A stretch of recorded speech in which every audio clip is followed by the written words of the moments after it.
నమస్తే, welcome to yo-yo TV. ప్రస్తుతం మనతో మాట్లాడడానికి కాంగ్రెస్ పార్టీ సీనియర్ నాయకులు మాజీ ఎమ్మెల్సీ రాములు నాయక్ గారు ఉన్నారు. ఒకసారి మాట్లాడదాం. సార్ నమస్తే. సార్ నమస్తే. సార్ మరి ఎట్లా చూస్తారు? ముఖ్యమంత్రి రేవంత్ రెడ్డి గారి పర్యటన మీద ఇప్పటికే విమర్శలు బాగా వస్తున్నాయి. మరి ఎట్లా అంటే ఇప్పటి వచ్చిన నెలలోనే కాంగ్రెస్ పార్టీ హామీల మీద కానీ చేసే కార్యక్రమాలు కానీ అనేక విమర్శలు చేస్తున్నారు బీఆర్ఎస్ పార్టీ. ఏమంటారు మరి? ఇప్పుడు బీఆర్ఎస్ పార్టీకి ఓడిపోయిన తర్వాత ఏం మాట్లాడాలో తెలుస్తలేదు. ముఖ్యమంత్రి ఫారెన్ టూర్ పోయి ఆడ డబ్బులు దాపెట్టడానికి పోలేదు. అక్కడికించి పెట్టుబడి తీసుకువచ్చి మేము ఏదైతే వాగ్దానాలు చెప్పినామో నిరుద్యోగులకు ఉద్యోగాలు దొరకాలి, కొంత పెట్టుబడి అక్కడికించి వచ్చి ఫ్యాక్టరీలు రావాలి, కొన్ని ఇండస్ట్రీస్ రావాలనే ఉద్దేశంతో పోయిండు. ఎవరన్నా ఫారెన్ టూర్కు ఈయన 10 సార్లు పోయిండు. ఈయన దాపెట్టడానికి పోయిండు. కేటీఆర్ ఈడ సంపాదించింది దాపెట్టడానికి పోయిండు తప్ప ఆడ ఏం తీసుకురాలే. కానీ ఇవాళ ముఖ్యమంత్రి ఒక టీం, ముఖ్యమంత్రి ఒకలే పోలే కదా, ఒక 70-50 మందితోటి మొత్తం అధికారులతోటి ప్రభుత్వ టూర్గా పోయిండు.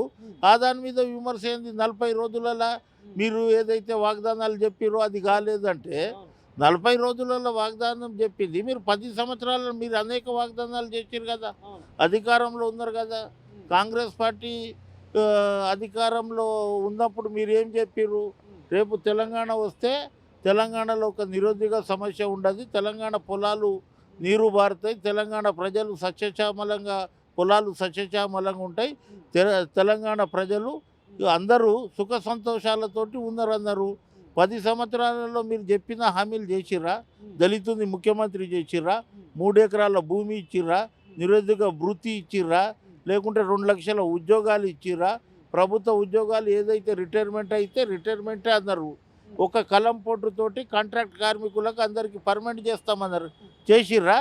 ఇలా మీరు 10 సంవత్సరాలు చేయలేని వాగ్దానాలు అంత తొందర ఏముంది మీకు? 40 రోజులలో ఏమి విమర్శ చేస్తారు మా మీద? ఏదైతే చేపట్టిన 6 గ్యారెంటీలు 100 రోజుల్లో అమలు చేయకపోతే ప్రజలే బుద్ధి చెప్తారు, కంపల్సరీ కాంగ్రెస్ ప్రభుత్వం కూలిపోయే అదైతే కన్ఫర్మ్ అని చెప్తున్నారు కదా. మరి 100 రోజులలో 6 గ్యారెంటీలు ఇది చేయకపోతే ప్రజలంతా ఇది కాదు. వీళ్ళు చెప్పినట్లు ప్రజలు గవర్నమెంట్ కూలిపోతుంది, వీళ్ళకి భయం ఉంది. ఆ గవర్నమెంట్ కూలిపోతుందని చెప్పగానే మా ఎమ్మెల్యేలు పారిపోరు అని, మా ఎమ్మెల్యేలు అట్లా నిలబడతారనే ఉద్దేశంతో ఆ స్టేట్మెంట్లు ఇస్తారు. లోపల చాలా భయం ఉంది. ఈ 39 మందిలో మేము ముగ్గురమే మిగులుతామేమో, రాత్రంతా నిద్ర పడతలేదు వాళ్ళకు. అంటే ఉన్నారా సార్ లైన్లో? ఎవరైనా ఉన్నారా మరి వచ్చేవాళ్ళు? లైన్లో లేకపోతే ఇంకా గాంధీ భవన్ దిక్కు చూస్తున్నారు, అటు సెక్రటరియట్ కనిపిస్తుంది, ఇట్లా చూస్తున్నారు వాళ్ళు. నీ అమ్మ ఇంట్లో ఉండి ఏం చేయాలి? అమ్మ ఆయన గలవడా, వీళ్ళేమో అసలు సందు ఇయ్యరా, ఏం చేద్దాం? నీ అమ్మ అంతో ఇంతో అమ్మ ముఖ్యమంత్రితోటి ఉన్న సమస్యలు చెప్పుకోవచ్చు. నేను ఎమ్మెల్యే ఉన్నా, నా నియోజకవర్గం ఎవడన్నా ఎమ్మెల్యే అయితే ఆ నియోజకవర్గం ఎట్లా డెవలప్ చేసుకోవాలి, మళ్ళీ ఎట్లా గెలవాలనేది ఉంటుంది. అందుగురించి ఈడ సచ్చే బదులు ఆడపోయి ఇంకా ప్రజలలో పోవచ్చు, అధికారంలో ఉంటుంది, ప్రభుత్వం ఇది చేసుకోవచ్చు. వీళ్ళ దగ్గర 10 సంవత్సరాలు చూసినాము, అసలు కలవనే కలవరు. ఇవాళ మనం యాత్రకు వస్తున్నాం, అందరం పోదాం రాని ఆడ క్లబ్లలో కూర్చొని మాట్లాడుకుందా సమాచారం మాకుంది. చూసుకుంటే కానీ ఎందుకు కాంగ్రెస్ పార్టీ ప్రచారంలో చెప్పిన హామీలు ఏదైతే రుణమాఫీ 2 లక్షలు కానీ రైతు బంధు కానీ ఎందుకు ఇవ్వట్లేదు? అంటే ప్రభుత్వం వచ్చిన ఎమ్మటే వేస్తా అన్న కాంగ్రెస్ ప్రభుత్వం ఇప్పుడు ఎందుకు ఇవ్వట్లేదని ప్రశ్నిస్తున్నారు. ఇప్పుడు ఆ ధరణి వెబ్సైట్లో ఇప్పుడు ఏముందంటే రైతు ఏది మన రైతు భరోసా అని ఏదైతే చెప్పినామో, మాఫీ ఏదైతే చెప్పినామో, అందులో ధరణి వెబ్సైట్లో ఎందుకు రైతు బంధు లేట్ అవుతుందంటే ఆ ధరణి వెబ్సైట్లో 50 లక్షల మంది రైతులు ఉన్నారు అనుకో, 50 లక్షల మంది ఉంటే అటువంటిది ఇంకో కొంత ఎక్స్ట్రా చేసుకొని వాళ్ళు ఇది చేసుకొని పట్ట పాస్బుక్ సృష్టించుకొని కొంత దొంగ డబ్బు అక్కడ పోయింది, వాళ్ళ అకౌంట్లో పోయింది అనేది దాని మీద ఎంక్వైరీ చేస్తున్నాము. అది కరెక్ట్గా తెలుస్తుంది.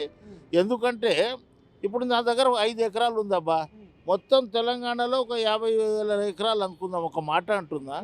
ఎన్ని ఎకరాలు ఉంది? ఆ ఎకరాల కంటే ఇంకా ఎక్స్ట్రా పోయింది డబ్బులు. ఆ డబ్బుల మీద అది మాకు కొంత డౌట్ వచ్చింది, అందు గురించి అది చూస్తున్నాము. రైతు బంధు ఎక్కడ ఆపాలని ఏం ఇది లేదు. ఎవరికి పోవాలి? రైతులకే పోవాలి కదా, రైతులకే పోవాలి. మీరు రైతు బంధు వేయగానే అందరు రైతులకు కానీ అందులో బోకస్ రైతులు చాలామంది కొంతమంది తేలుతుంది అందులో. అందు గురించే రైతు బంధు కొంత డిలే అవుతుంది, కానీ రైతు బంధు ఎక్కడ ఆపం. కానీ సార్ ఇంకోటి ఏదైతే చూసుకుంటే ఈ 6 గ్యారెంట్ల విషయంలో చూసుకుంటే 6 గ్యారెంట్లు అన్ని 420 హామీలు అని చెప్పేసి గతంలో కేటీఆర్ చెప్పడం జరిగింది. మొన్న కూడా రీసెంట్గా 420 హామీలు అమలు చేసేదాకా వదిలిపెట్టమని చెప్తున్నారు. సో మరి ఏమంటారు దీన్ని? 420 హామీలు ఎట్లా అవుతాయి చెప్పండి? 6 గ్యారెంటీలు ఇచ్చినాం, అందులో 2 చేసినాము. ఇక 420 ఎట్లా అయింది? 420 వాళ్ళు, ఆ కుటుంబం 420, వాళ్ళ కుటుంబం 420, ఏం లేని వాళ్ళు కోట్లాది రూపాయలు వచ్చిన వాళ్ళు వాళ్ళు 420, మేము 420. మేము ఇచ్చిన గ్యారెంటీలు 3 నెలలలో 100% చేస్తాము, అందులో ఎటువంటి డౌట్ లేదు. ముఖ్యమంత్రి ఇవాళ కొత్తగా ఇదైండు, అందులో ఫారెన్ టూర్లో ఉన్నారు, 8-10 రోజులు అట్టే పోయింది. ఇప్పుడు గవర్నమెంట్ ఏదన్నా ఇది కావాలంటే ఎస్టాబ్లిష్ కావాలంటే ఒక 6 నెలలు సమయం పడుతుందండి. దానికి నువ్వు ఇవాళనే చేయాలి, నువ్వు రేపే చేయాలి నువ్వు. మళ్ళీ కేటీఆర్ గారు పదవి రాగానే ఇది చేసిండా, మళ్ళీ ఎందుకు వాళ్ళు చేయలేకపోయారు? 10 సంవత్సరాలు వాళ్ళ దగ్గర పవర్ ఉండే కదా, వాళ్ళు ఇచ్చిన హామీలు ఎందుకు చేయలే? 1,00,000 రూపాయల రుణమాఫీ ఎందుకు చేయలే? దళితునికి 3 ఎకరాల భూమి ఎందుకు ఇయ్యలే? వీళ్ళు చెప్పిన వాగ్దానాలు ఎన్ని జరిగినాయి? మళ్ళీ దాని మీద వీళ్ళు 420, వీళ్ళు జనాలను ఇది చేసి తెలంగాణ వస్తే చాలా ఇది మంచిగా ఉంటారు, తెలంగాణ దరిద్రం పోతుంది, ఆంధ్రాలో పెత్తనం పోతుంది అని చెప్పిన వాళ్ళు వీళ్ళు కదా. కానీ సార్ ఇంకోటి ఏదైతే చూసుకుంటే ఏదైతే ముఖ్యమంత్రి రేవంత్ రెడ్డి గారు అదానిని ప్రధానిని కలవడం విధంగా విమర్శలు వస్తున్నాయి. అదాని వెనకాల ప్రధాని ఉన్నాడని చెప్పి గతంలో రాహుల్ గాంధీ గారు ప్రశ్నించడం జరిగింది వాళ్ళు చేసిన అక్రమాల మీద. కానీ ఇప్పుడు రేవంత్ రెడ్డి గారు అదానితోని ప్రధానితో అలేబలే అని చెప్పేసి కూడా చెప్తున్నారు. సో దీని మీద మీరేమంటారు? అరే ముఖ్యమంత్రి ప్రధానితోటి గెలవరా? ఇదేమన్నా మాటలు ఉన్నాయా? అదాని ఇక్కడ పెట్టుబడి పెడతాడంటే ఎవరన్నా ఇది చేస్తారు, ప్రేమతోటి పెడతలేడు కదా. 4 రూపాయలు అయినా పెట్టి 4 రూపాయలు లాభం చూసుకోవడానికే పెడుతుండు కదా. ఆయన నేను పెట్టుబడి పెడతా అంటే మంచిదని చెప్పడం తప్పు ఏముంది? మన దేశంలో సపోజ్ అదాని దోచుకుపోయిందా, డబ్బు పోయింది అనుకో, మళ్ళీ మన దేశానికి వస్తుంది కదా. ఆ తెలివి మాకు ఉంది కదా, ఆ తెలివి మాకు ఉంది. అందు గురించి ఎవరు వచ్చినా ఈ భారతదేశంకి బయట పోయిన డబ్బును మళ్ళీ ఇటు తీసుకురావడానికి ప్రయత్నం చేస్తున్నాం.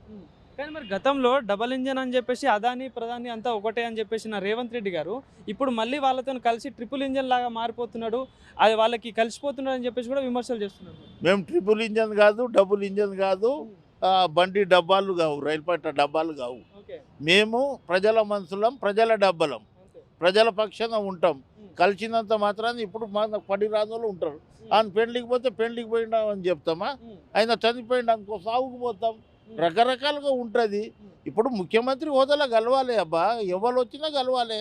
ప్రధానమంత్రిని గెలవడా? ఈయన గెలవలేదా? ముఖ్యమంత్రి ఉన్నప్పుడు కుछ भी नहीं चाहिए, आपका ఆశీర్వాద్ चाहिए, आपका ప్రేమ్ चाहिए. ఎక్కడన్నాడు ఇది?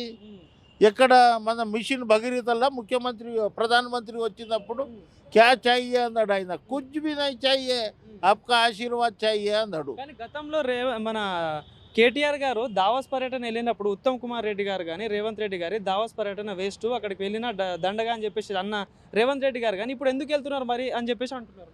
లేదు, దావస్ పర్యటన ఫారెన్ టూర్ అనేది పోతారండి. దావస్ పర్యటన పోతే ఇది అవుతుంది, అది వేస్ట్, అక్కడికి ఏం పెట్టుబడి రాదు అనేది ఒకటి ఉండవచ్చు. కానీ ఇప్పుడు అక్కడికి పెట్టుబడులు వస్తున్నాయి కదా, మీరు చూస్తున్నారు కదా, రోజు పేపర్లో చూస్తున్నారు, టీవీలలో ఎట్లా ఒప్పందాలు జరుగుతున్నాయి, ఎట్లా సంతకాలు చేస్తున్నాయి, మళ్ళీ అవి ఎట్లా వస్తున్నాయి మళ్ళీ.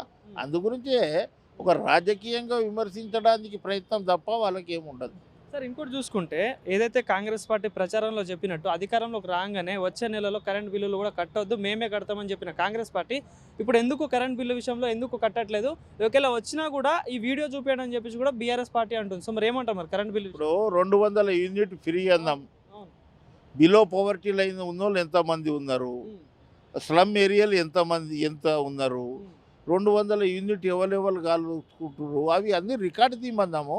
ఆ రికార్డ్ అయిన తర్వాత 1 నెల లేట్ అవుతుండొచ్చు తప్ప 200 యూనిట్ మేము అసలు ఇయ్యము, మీరు కట్టుమంది ముఖ్యమంత్రి చెప్పిండా? అంటున్నారు లేవు, 200 యూనిట్ చెప్పిండు ఫ్రీ ఇస్తామని. కానీ 200 యూనిట్కి మేము చెప్పినాము మీరు బిల్ కట్టుకోమని చెప్పిండా? బ్యాక్ డేట్ కెంచే ఇస్తాము, బ్యాక్ డేట్ కెంచే ఎప్పుడు అధికారంలో వచ్చినామో చూస్తాం, అది లేకుంటే ఇప్పటికేం చేస్తాము.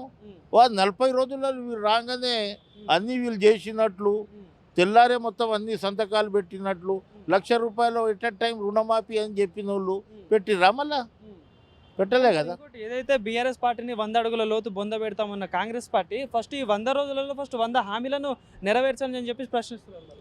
ఇప్పుడు 50 అడుగుల లోతు పోయింది అది.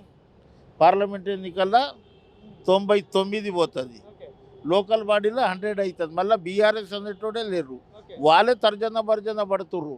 టీఆర్ఎస్ని మనం బీఆర్ఎస్ చేసినాం, తప్పు చేసినాం, ప్రజలు మనల్ని నమ్మలేదు, మళ్ళీ టీఆర్ఎస్ పెట్టుకుందామని తండ్రి కొడుకు అల్లుడు కుటుంబ సభ్యులు అందరూ అనుకుంటున్నారు. ఇవాళ మాకు 100 హామీలు అంటుర్రు, నా 420 అంటుర్రు. 100 హామీలు ఇచ్చింది వాళ్ళే, 420 మాటలు మాట్లాడింది వాళ్ళే. ఇవాళ వాళ్ళకి అది వర్తిస్తుంది కదా, ఇవాళ కాంగ్రెస్ పార్టీకి వర్తిస్తుంది. సో మరి ఏం చెప్తారు సార్, అంటే వచ్చే పార్లమెంట్ ఎన్నికల్లో కూడా చూసుకుంటే మరి కాంగ్రెస్ పార్టీ ఎట్లా ఉండబోతుంది వ్యూహాలు కానీ, అంటే ఎన్ని సీట్లు గెలిచే ఛాన్స్ ఉంది? ఎందుకంటే అటు సెంట్రల్లో బీజేపీ కూడా ఈసారి గల్లీలో కాకపోయినా ఢిల్లీలో గెలిచేది బీజేపీ అని అంటుంది. బీఆర్ఎస్ కూడా ఈసారి కంపల్సరీ మేము గెలిస్తే పార్లమెంట్లో తెలంగాణ గలం ఉండాలని అంటుంది. సో మరి ఎట్లా ఉంటుంది? అంతకుముందు గలం లేదన్నా, గాలం ఉండేదా వీళ్ళకి? ఏమన్నా చేపలు పట్టే గాలాలు ఉంటాయా? రోజు గలం ఎందుకు ఇప్పలే? ఆడపోయి ఏం చేసిర్రు వీళ్ళు, ఏం తీసుకొచ్చిర్రు తెలంగాణకు? ఆ రోజు 12 మంది మా ఎంపీలు కొట్లాడిర్రు. పొన్నం ప్రభాకర్ కానీ, అంజన్ కుమార్ యాదవ్ కానీ, మన గౌడ్ సాబ్ కానీ, మధుయాష్కి గౌడ్ కానీ, ఇట్లా రకరకాల మంచి మా సురేష్ శెట్కర్ కానీ, ఇట్లా రకరకాల మనుషులు కొట్లాడిర్రు. కొట్లాడిన తర్వాత మరి సిరిసిల్ల రాజయ్య కానివ్వండి, రకరకాల 12 మంది ఎంపీలు కొట్లాడి తెలంగాణ తీసుకొచ్చారు. తెలంగాణ వచ్చిన తర్వాత మీరు 14-15 ఎంపీలు గెలిచారు కదా, మీరేం తీసుకొచ్చారు ఒకసారి చెప్పండి.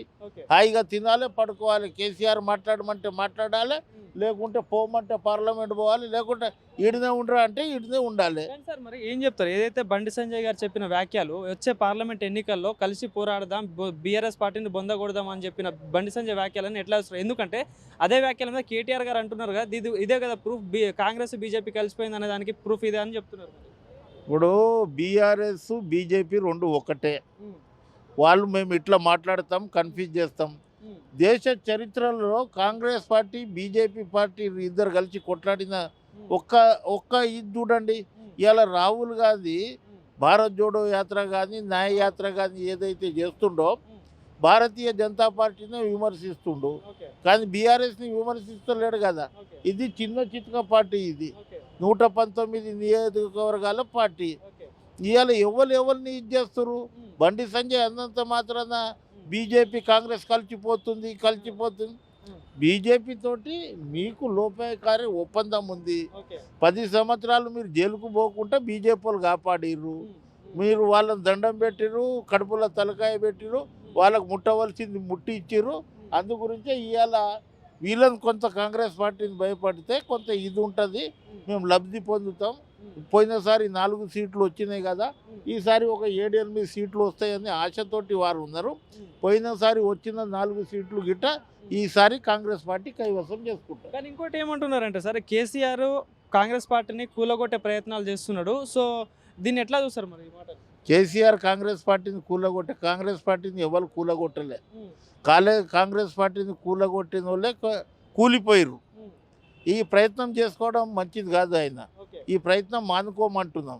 ఏమన్నా మైండ్లో ఉంటే అంత సాహసం చేయడు. నాకు తెలుసు కదా ఆయన ఎంత ధైర్యవంతుడో, ఎంత పిరికివంతుడో నాకు బాగా తెలుసు. ఆ కుటుంబం మొత్తం తెలుసు నాకు. సార్ మరి ఏం చెప్తారు? ఎందుకంటే గతంలో మన రాములు నాయక్ గారు బీఆర్ఎస్ నుండి కాంగ్రెస్కి రావడం జరిగింది. సో మరి ఎట్లాంటి పొజిషన్లో చూడొచ్చు అంటారు మరి రాములు నాయక్ గారు? నేను అనుకుంటా నాకు మంచి పొజిషనే వస్తుంది అనుకుంటా. కానీ ఇప్పుడిప్పుడే ప్రభుత్వం వచ్చింది కదా, ముఖ్యమంత్రి తెల్లారి అందరికీ చేయాలని ఏం లేదు కదా. చాలా పదవులు ఉంటాయండి, నేను పవర్ చూసినా కదా. చాలా పదవులు ఇప్పుడు 4 అయినాయి ఎమ్మెల్సీలు, మళ్ళీ జూన్ జూలైలో ఒక 5-6 వస్తాయి. రాజ్యసభలు ఉన్నాయి, ఎంపీలు ఉన్నాయి, రకరకాలుగా ఉన్నాయి. తొందరపడేది ఎందుకు? మీరు 2 సంవత్సరాలు ఇడిచిపెట్టి వచ్చారు. ఇడిచిపెట్టి వచ్చినా అని దించడానికి వచ్చినా, నేను జేబు నింపుకోవడానికి రాలే. ఎవరైనా అధికారం ఓడిచిపెట్టి వస్తారా? కాంగ్రెస్ పార్టీకి అధికారంలో రావాలంటే కాంగ్రెస్ పార్టీ ఆ రోజు శ్రీమతి సోనియా గాంధీ తెలంగాణ ఇచ్చింది, కాంగ్రెస్ పార్టీకి న్యాయం చేయాలి అనే ఉద్దేశంతో వచ్చిన. ఇలా కాకుండా రేపు వస్తాయి పదవులు, రాకపోయినా ఏమో ఇది కాదు. సోనియా గాంధీ గారు కూడా తెలంగాణ నుండి పోటీ చేస్తా అని చెప్పేసి కూడా అంటే ప్రచారం నడుస్తుంది. సో మరి దీని మీద ఏమంటారు? ఇప్పుడు ఆ కుటుంబం శ్రీమతి ఇందిరాగాంధీ భారతదేశంలో జనతా పార్టీ గాలి నడిచినప్పుడు మెదక్ పార్లమెంట్కించి తెలంగాణకించి గెలిచి ప్రధానమంత్రి అయింది. అట్లనే మేమేమంటున్నామంటే సెంటిమెంట్ ఉంది, కాంగ్రెస్ పార్టీ అధికారంలో వచ్చింది, ఇక్కడ మీరు పోటీ చేయండి, మా బాధ్యత ఉంటుంది, ఇంకా బాధ్యత పెరుగుతుంది, ఆమెను అక్కడికి పార్లమెంట్ మెంబర్గా చేస్తాం, రాహుల్ గాంధీని దేశ ప్రధానమంత్రి చేస్తామనేది మాకు నమ్మకం ఉంది.